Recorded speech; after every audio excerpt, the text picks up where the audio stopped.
20 साल, रिकॉर्ड 10 बार मुख्यमंत्री पद की शपथ। यानी बिहार की पॉलिटिक्स का पिछले 2 दशक से एक ही गोल्डन रूल था, चाहे गठबंधन किसी का भी हो, यानी अलायंस किसी का भी हो, सरकार किसी की भी बने, सीएम तो नीतीश कुमार ही रहेंगे। लेकिन 14 अप्रैल 2026 को बिहार की राजनीति का यह सबसे बड़ा जो रूल था वो टूट गया। यानी सुशासन बाबू के नाम से मशहूर नीतीश कुमार ने आखिरकार चीफ मिनिस्टर की कुर्सी छोड़ दी है, और इस बार किसी नए गठबंधन के लिए नहीं बल्कि हमेशा के लिए। और इसके साथ ही बिहार के इतिहास में पहली बार भारतीय जनता पार्टी यानी बीजेपी का अपना मुख्यमंत्री बन गया है। यानी कौन? सम्राट चौधरी। लेकिन सवाल यह है कि आखिर नीतीश कुमार को यह कुर्सी क्यों छोड़नी पड़ी, और बीजेपी ने अपने इतने पुराने और कद्दावर नेताओं को साइड करके सम्राट चौधरी को ही बिहार का नया सम्राट क्यों चुना। और आज के इस डीप डाइव वीडियो में हम डिकोड करेंगे बीजेपी का मास्टर स्ट्रोक, नीतीश कुमार का एग्जिट प्लान और बिहार पॉलिटिक्स का फ्यूचर। तो लेट्स डाइव इन।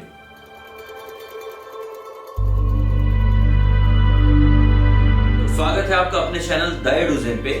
तो नीतीश कुमार का जो रेजिग्नेशन था वो कोई सडन इमोशनल डिसीजन नहीं था, ये एक वेल प्लान्ड पॉलिटिकल एग्जिट था। 75 साल की उम्र में हेल्थ कंसर्न्स और अपनी लेगेसी को बचाने के लिए नीतीश ने एक स्मार्ट मूव खेला।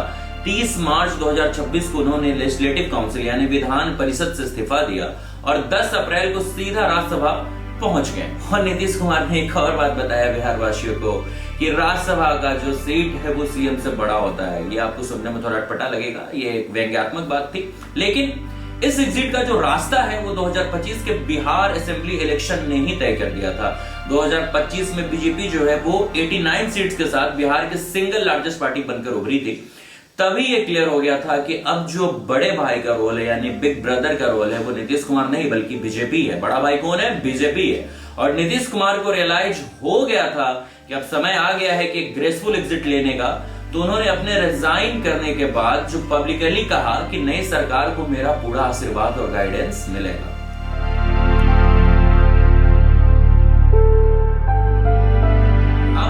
उस शख्स पर जिसने बीजेपी के 30 साल के सपने को सच कर दिया, यानी सम्राट चौधरी की बात कर रहे हैं। एक ऐसा नेता जो ओरिजिनली तो आरएसएस या बीजेपी के बैकग्राउंड से नहीं आता है, लेकिन इनका पॉलिटिकल कैरियर शुरू हुआ था कब?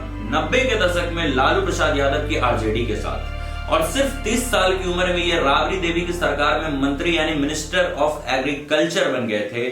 उसके बाद इन्होंने जदयू ज्वाइन की और आखिरकार 2018 में बीजेपी का दामन थामा। तो बिहार की पॉलिटिक्स में इनकी इमेज एक कैसी इमेज है, ये अब सबसे बड़ा सवाल है। तो इनकी जो एक इमेज है एक एग्रेसिव और फियरलेस नेता की है। और आपको इतना फेमस जो मुरेठा वाला बात होगा यानी भगवा पगड़ी तो याद ही होगा। 2022 में इन्होंने कसम खाई थी कि जब तक वो नीतीश कुमार को सीएम की कुर्सी से नहीं हटा देते हैं तब तक ये भगवा पगड़ी नहीं उतारेंगे। हालांकि बाद में जब नीतीश वापस एनडीए में आए तो इन्होंने अपनी पगड़ी अयोध्या के राम लला को समर्पित कर दी थी और एक डिसिप्लिन्ड सोल्जर की तरह इन्होंने वही किया जो पार्टी हाई कमान ने चाहा, और उसका इनाम इन्हें आज सीएम की कुर्सी के रूप में मिला है।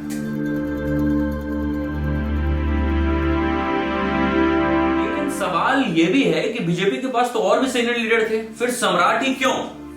इसका जवाब छुपा है बिहार के कास्ट मैथमेटिक्स में। यानी सम्राट चौधरी जो है वो आते हैं कोयरी यानी कुशवाहा समाज से, जो बिहार में ओबीसी के अंदर एक बहुत बड़ा और पॉलिटिकली इन्फ्लुएंशियल ब्लॉक है। नीतीश कुमार का कोर वोट बैंक हमेशा से लवकुश, कुर्मी और कोयरी इक्वेशन रहा है। तो नीतीश जो है यानी कुर्मी जाति से आते हैं। उनके एग्जिट के बाद बीजेपी को एक स्ट्रॉन्ग ओबीसी फेस चाहिए था जो आरजेडी की एमवाई यानी मुस्लिम यादव और तेजस्वी यादव की डोमिनेंस को काउंटर कर सके। तो सम्राट चौधरी को सीएम बनाकर बीजेपी ने डायरेक्ट कुशवाहा वोटर्स और बैकवर्ड क्लास में एक बहुत बड़ा मैसेज दिया है। यह सिर्फ एक लीडरशिप चेंज नहीं है, यह बीजेपी का पोस्ट नीतीश लैंडस्केप में अपना सोशल बेस कंसोलिडेट करने का मास्टर स्ट्रोक है।